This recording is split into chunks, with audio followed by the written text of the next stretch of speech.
Hello बच्चों, आज मैं आपके लिए लेकर आया हूँ force and law of motions का लेक्चर नंबर 4।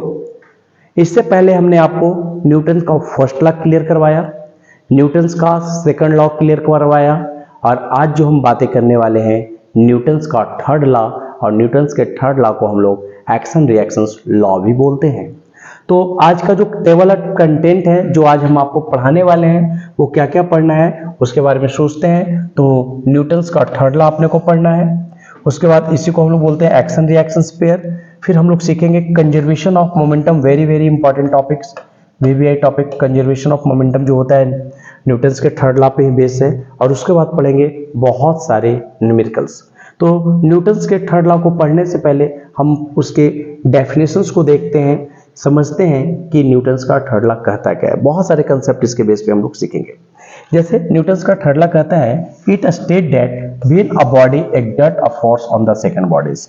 मान लीजिए ये बॉडीज है और ये फर्स्ट बॉडीज है, ये वन बॉडीज है, ये टू बॉडीज है। ये bodies first bodies second bodies पे कोई फोर्स एक्सर्ट कर रहा है जिसका नाम है F1। Then second bodies exerts, तो सेकंड बॉडीज भी है जो फर्स्ट बॉडीज पे फोर्स एक्सर्ट करेगा और इसका नाम होगा F2। तो फर्स्ट बॉडी जब सेकंड बॉडी पे फोर्स लगा रहा है तो F1, और सेकंड बॉडी जब फर्स्ट बॉडी पे फोर्स लगा रहा है तो F2। तो कह रहा है कि it state that when a body exert force on second body exerts equal and opposite forces on the first body. ये फर्स्ट बॉडी मान लीजिए कि 5 न्यूटन का फोर्स लगा रहा है सेकंड बॉडीज पे, तो सेकंड बॉडीज भी 5 न्यूटन का फोर्स फर्स्ट बॉडीज पे लगाएगा। दोनों का मैग्नीट्यूड सेम होगा बट डायरेक्शंस जो होगा अपोजिट डायरेक्शंस में होगा। ये न्यूटन्स का थर्ड लॉ कहता है। इसीलिए इसको हम लोग बोलते हैं कि every action there is equal and opposite reactions. मतलब एक्शंस जो होगा इक्वल एक्शंस होगा। यदि ये 5 न्यूटन का फोर्स लगा रहा है तो 5 न्यूटन का ये बॉडी भी इस पे लगाएगा, मगर उनका जो डायरेक्शंस होगा वो अपोजिट्स होगा। ये न्यूटन्स का थर्ड लॉ कहता है। अब चलते हैं न्यूटन्स के थर्ड लॉ के बारे में और कुछ बातें करते हैं। न्यूटन्स का थर्ड लॉ जो है always of and the two different bodies, हमेशा टू डिफरेंट बॉडीज पे लगेगा। ये बॉडीज है, ये बॉडीज है, तो ये इस पे फोर्स लगाएगा। और मैं दूसरा पेन से ले लेता हूं, ये इस पे फोर्स लगाएगा, ये इस पे फोर्स लगाएगा। Always action reaction pair has force on the same nature, दोनों का नेचर जो होगा सेम होगा। और एक चीज ध्यान रखिएगा कि मान लीजिए ये अपना बॉडी F1 है, ये यदि इस पे फोर्स लगाया तो इसको हम लोग बोलेंगे एक्शन। मैं यहाँ पे लिख रहा हूँ, इसे हम लोग बोलेंगे एक्शन, इस पे फोर्स लगाया तो। और ये जब इस पे फोर्स लगाएगा तो इससे हम लोग बोलेंगे रिएक्शन। इसलिए इसको बोलते हैं action reaction pair. Forces are collinear, forces और कॉलिनियर का मतलब ये हुआ कि ये फोर्स है और ये फोर्स लगा रहा है, तो इसका सेंटर और इसका सेंटर यदि लिया, फोर्स ऐसे लग रहा है इधर से, तो इसका भी फोर्स उसी लाइंस पे लगेगा। इसलिए बोला गया है कि फोर्सेस आर कॉलिनियर। और कोई डिले नहीं होगा, मतलब आप अभी फोर्स लगाए तो वो भी आपको तुरंत फोर्स लगा देगा। इसी को हम लोग बोलते हैं न्यूटन्स का थर्ड लॉ। बहुत सारे एग्जांपल्स इसके बेस पे हम लोग देखते हैं, समझने की कोशिश करते हैं। जैसे देखें, ये गाड़ी आगे की ओर जा रहा है तो गाड़ी का जो चक्का है वो पीछे की ओर आ रहा है। गाड़ी जितना स्पीड से आगे जा रहा है, पीछे के पोर्शंस को उतना ज्यादा जोर से वो धक्का दिए जा रहा है। यहाँ पे देखें, एक छोटी सी बेबी है, वो राइफल इसके हाथों में है, वो राइफल को चला रही है। तो जो बंदूक की गोली है वो आगे की ओर जा रहा है, तो गोली जो है उस राइफल्स को पीछे की ओर हिट करता है। इसीलिए कोई भी राइफल चलाने वाला जो होता है वो राइफल को अपने कंधे के सपोर्ट देकर के चलाता है। यहाँ पे देखें, यहाँ पे आप देखेंगे ये पाइपिंग्स वाला केस है। या आपने हॉज पाइप का नाम सुना होगा, जो फायर ब्रिगेड वाले लेकर के आते हैं। तो देखना कि पानी का फोर्स बहुत तेज स्पीड से जाते रहता है, तो हॉज पाइप को लोग पकड़ करके रखते हैं ऐसे। यदि छोड़ देंगे तो क्या होगा कि वो पाइप पीछे की ओर आ जाएगा। या आप सिंपल वे में देख सकते हैं, आप अपने घरों में पाइप को देखते होंगे कि पाइप से पानी बाहर यदि निकलना चालू हो रहा है और उससे आप उसको पकड़ के नहीं रखोगे तो पानी जो है, पाइप जो है वो पीछे की ओर आना चालू हो जाता है। तो जिस स्पीड से पानी आगे की ओर जाता है उसी मोशंस में पीछे की ओर पाइप आना चालू हो जाता है। यही न्यूटन्स का थर्ड लॉ कहता है। यहाँ पे देखें एक और केस आपको बताया गया है कि जैसे इंसान है 9 से जा रहा है, यहाँ पे जाने के बाद यदि ये जंप लगाएगा, जैसे ही यहाँ पे पहुंचेगा तो ये क्या करेगा, अपने पैर से इस नाव पे फोर्स लगाएगा, तो फोर्स पैर जो है, पैर के कारण नाव जो है पीछे की ओर आएगा और इंसान यहाँ पे आ जाएगा। तो ये कहानी है न्यूटन्स के थर्ड लॉ को। आपको मैं और एक्सपेरिमेंट कर करके इसके बारे में आपको बताता हूं। जैसे आप सिंपल्स देखें यहाँ पे, जैसे मान लीजिए कि आप एक ले लीजिएगा स्प्रिंग बैलेंस, इस तरह से स्प्रिंग बैलेंस ले लीजिएगा और इसमें टका इस तरह लगा होगा और इसे किसी दीवार से फिक्स कर दीजिएगा और दीवार से फिक्स कीजिएगा तो इस पे एक मीटर रीडिंग लगा होगा। मीटर रीडिंग इसकी बताएगा कि कितना न्यूटन का फोर्स इस पे लग रहा है। फिर यहाँ पे आप हुक लगाइएगा और यहाँ से दूसरा स्प्रिंग बैलेंस लगा करके आप अपने हाथों से इसको नीचे की ओर खींचिएगा। यदि आप यहाँ से 5 न्यूटन का फोर्स लगा करके नीचे खींचेंगे तो पता है यहाँ पे रीडिंग क्या शो करेगा, इसका रीडिंग शो करेगा 5 न्यूटन। यदि आप यहां से 10 न्यूटन करके खींचेंगे तो यहां पे रीडिंग क्या चेंज करेगा, 10 न्यूटन। कहने का अर्थ है कि जितना फोर्स आप इस पे लगाओगे उतना ही फोर्स इस ऑब्जेक्ट पे भी लगेगा, इस स्प्रिंग बैलेंस पे भी लगेगा, मगर दोनों का डायरेक्शन होगा वो अलग होगा। इसका डायरेक्शन इधर है तो इसका डायरेक्शन इधर है। तो यही आपको न्यूटन्स का थर्ड लॉ कहता है और इसके बेस पे बहुत सारे एग्जांपल्स आपको देखने को मिलेगा। जैसे यहाँ पे देखें रॉकेट का प्रपोल्सन हो रहा है, तो रॉकेट ऑन लैंडिंग जब करता है तो यहाँ पे देखें फ्यूल्स को नीचे की ओर फेंकता है। जितने स्पीड से नीचे की ओर फेंकेगा उतने स्पीड से रॉकेट ऊपर की ओर लॉन्च कर जाएगा।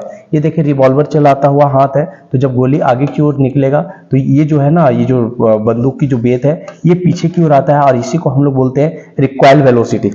जिस वेलोसिटी से पीछे आता है, गन जिस वेलोसिटी से पीछे आता है उसका एक स्पेशल नाम होता है जिसका नाम क्या है, रिकॉइल वेलोसिटी। ये तोप देखें, तोप को जब देखेंगे तो तोप में भी ऐसी कहानी है कि तोप से जब बारूद बाहर की ओर निकलता है, गोला जब बाहर की ओर निकलता है तो तोप जो है वो पीछे की ओर घसक जाता है। तो ये सारे के सारे जो एग्जाम्पल्स हैं न्यूटन्स के थर्ड लॉ के एग्जाम्पल्स हैं और न्यूटन्स के थर्ड लॉ के एग्जाम्पल के बेस पे ही कंजर्वेशन ऑफ मोमेंटम का कहानी आता है। तो सबसे पहले कंजर्वेशन ऑफ मोमेंटम के कंसेप्ट को हम लोग समझते हैं, फिर मैं आपको फुल डेरिवेशंस करवाऊंगा इसको, आप आसानी से इसके डेरिवेशंस को देखेंगे, आपको बिल्कुल समझ में आ जाएगा। तो पहले हम लोग समझते हैं बातों को। ये law of conservation of momentum कहता क्या है। Law of conservation of momentum कहता है it state that sum of total momentum of both the bodies, मतलब दो बॉडीज है, कोलाइड करने के पहले और कोलाइड करने के बाद दोनों का जो मोमेंटम होगा वो सेम होगा। देखिए sum of total momentum both the bodies before and after collision remains the same. मतलब मान लीजिए ये बॉडीज है, ये दूसरा बॉडीज है, ये बॉडी जिससे जाकर के टकराया, टकराने के बाद दोनों कोलाइड हुआ, कोलाइड होने के बाद डिफरेंट डिफरेंट वेलोसिटी से मूव करने लगा। तो कहने का अर्थ यह है कि जो कोलाइड होने से पहले जो टोटल मोमेंटम है वो कोलाइड होने के टोटल मोमेंटम के बाद होगा। इसी चीज को यहाँ, हाँ, तो हम लोग यहाँ देख रहे हैं कि टोटल मोमेंटम जो है, मोमेंटम जो है बिफोर कॉलिजन्स, बिफोर कॉलिजन, टकराने से पहले, बिफोर कॉलिजन जो होगा वो टोटल मोमेंटम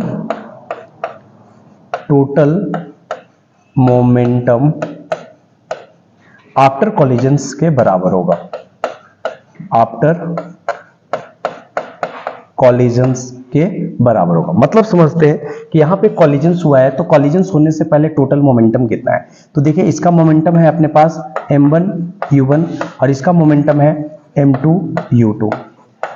आफ्टर जो है वो क्या है अपने पास m1 v1 plus m2 v2। यही आपको प्रूफ करना है। तो आप ध्यान से इन चीजों को जब समझेंगे तो बिल्कुल क्लियर हो जाएगा। और जो बॉडी जो है इसी डायरेक्शंस में जाएगा, क्योंकि यहाँ पे u1 की जो वैल्यू है वो u2 की वैल्यू से ज्यादा है। यदि u2 की वैल्यू से u1 की वैल्यू ज्यादा नहीं होगा तो कभी भी कॉलिजन्स का केस नहीं होगा। तो अब देखते हैं इसके कंसेप्ट को क्लियर करते हैं। अब ये जो मास m1 वाला जो बॉडीज है इसके पास गया और इस पे एक फोर्स लगाया, उस फोर्स को हमने बोला F1। तो फर्स्ट बॉडीज के बारे में सोचते हैं, यानी force by first bodies. First bodies के फोर्स को हमने लिखा F1 और F1 की वैल्यू क्या होता है, मास इनटू एक्सेलरेशन। तो इसने इस पे फोर्स लगाया, तो जब फोर्स लगाएगा तो फोर्स की जो मैग्नीट्यूड होगा वो मास इनटू एक्सेलरेशन के बराबर हो जाएगा। तो इसका मास कितना है m2 है, और इस बॉडीज में जो एक्सेलरेशन जनरेट हुआ है वो मान लेते हैं a2 है, तो m2 इंटू a2 है। न्यूटन का थर्ड लॉ ये कहता है कि यदि कोई बॉडी किसी बॉडीज पे फोर्स लगाएगा तो फर्स्ट बॉडी जितना फोर्स लगाएगा उतना ही सेकंड बॉडी फोर्स लगाएगा। तो फोर्स जो है, फोर्स बाय सेकंड बॉडी के द्वारा कितना फोर्स लगाया जाएगा, इसको हम लोग रिप्रेजेंट कर लेते हैं F2 से। तो सेकंड बॉडी m1 पे फोर्स लगाएगा तो ये लिखाएगा m1 और ये 1। अब देखिए यहाँ पे एक्सेलरेशन का कंसेप्ट आया है, तो हम उसको जानने से पहले हमने ये पढ़ेंगे कि न्यूटन्स का जो थर्ड लॉ है वो ये कहता है every action there is equal and opposite reactions. इसका मतलब ये हुआ कि जो अपने को मैग्नीट्यूड्स जो बनाना है, F1 की जो वैल्यू होगा वो F2 के मैग्नीट्यूड्स के बराबर होगा, मगर डायरेक्शंस क्या होगा, वो अपोजिट होगा। किसी एक का डायरेक्शंस माइनस कर देंगे, चाहे F1 का माइनस कर दे चाहे F2 का कर दे, आपसे रिजल्ट्स क्लियर हो जाएगा। तो F1 की जो वैल्यू था वो हम लोग लिखते हैं F1 की वैल्यू क्या है, तो F1 की वैल्यू है m2 और a2, और F2 की वैल्यू क्या है, m1 और a1। अब हम लोग a1 की वैल्यू को निकालने की कोशिश करेंगे, तो m2 हो गया। एक्सेलरेशन क्या होता है, rate of change in velocity. तो आप स्लाइड्स को देखेंगे तो आपको क्लियर पता लग जाएगा कि जब इस पे फोर्स लगाया तो इसकी वेलोसिटी u2 था, और अब जो फोर्स लगा वो v2 हो गया, तो चेंज इन वेलोसिटी कितना हो गया, v2 माइनस u2। तो चेंज इन वेलोसिटी हम लोग यहाँ पे लिखेंगे v2 माइनस u2, और rate of change in velocity होता है तो t से इसको डिवाइड कर लेंगे, तो इसमें क्या बन जाएगा, m1 हो जाएगा, और ये क्या हो जाएगा, v1 minus u1 upon t। तो यहां से हम लोग सॉल्व करेंगे तो t से t मर जाएगा, क्या बनेगा, मल्टीप्लाई कर लें तो माइनस का m2 v2 minus minus plus हो जाएगा m2 u2 equal to m1 v1 minus m1 u1। आपको प्रूफ करके क्या लाना है, m1 u1 plus m2 u2 equal to m1 v1 plus m2 v2।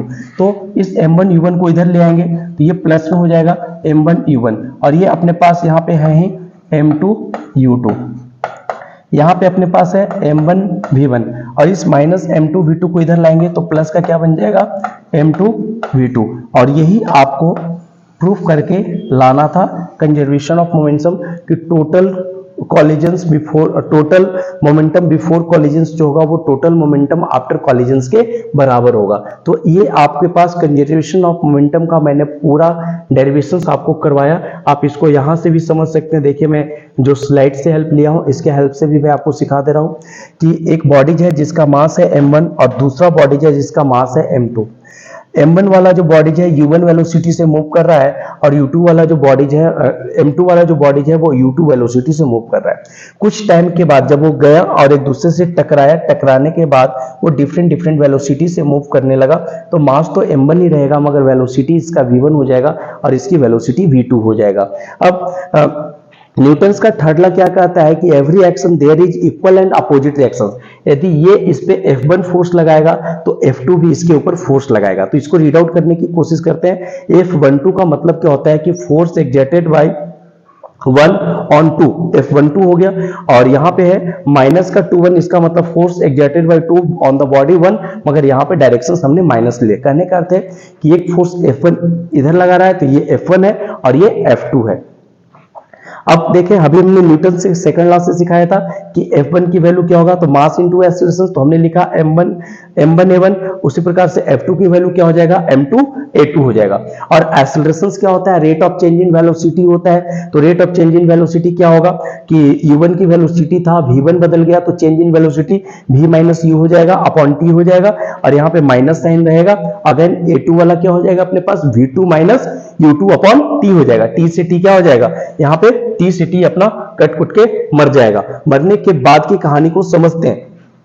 Multiply करेंगे m1 को v1 से तो मिल जाएगा m1 v1 minus m1 u1, हमने यहाँ पे लिख लिया माइनस का m1 u1 equal to minus का इससे मल्टीप्लाई करेंगे माइनस का m2 v2, और माइनस माइनस क्या हो जाएगा प्लस क्या हो जाएगा m2 u2। याद हमेशा रखें कि आपको प्रूफ करके क्या लाना है। तो आपको जो प्रूफ करके लाना था वो ये प्रूफ कर लाना था कि m1 v1 plus m2 v2 जो होगा वो m1 u1 plus m2 u2 के बराबर होगा। अब ये यहां से मैथ आप आसानी से बना सकते हैं। इस वाले पोर्शंस को इधर लेकर के चले आए। देखें, m1 u1 है, इसको उधर लेकर के चले जाए तो क्या हो जाएगा, m2 u2 हो जाएगा। और ये वाला पोर्शन आप यहाँ पे m1 u1 वाला है, इसको इधर लेकर के आ जाएंगे तो क्या हो जाएगा, m1 u1 हो जाएगा। कहने का अर्थ है कि u वाला टर्म सारा एक साइड कर दीजिए और v वाला साइड टर्म सारा एक साइड कर दीजिए, ये आपको यहाँ से डेरिवेशन हो जाएगा। तो ये था आपके पास पूरा कंजर्वेशन ऑफ मोमेंटम का कंसेप्ट। अब धीरे धीरे हम लोग करके आपके लिए न्यूमेरिकल्स डालते रहेंगे, वीडियोज बनाते रहेंगे। नेक्स्ट जब स्लाइड्स पे हम आएंगे तो आपके लिए बहुत सारे न्यूमेरिकल्स ले करके आएंगे। तब तक के लिए थैंक यू।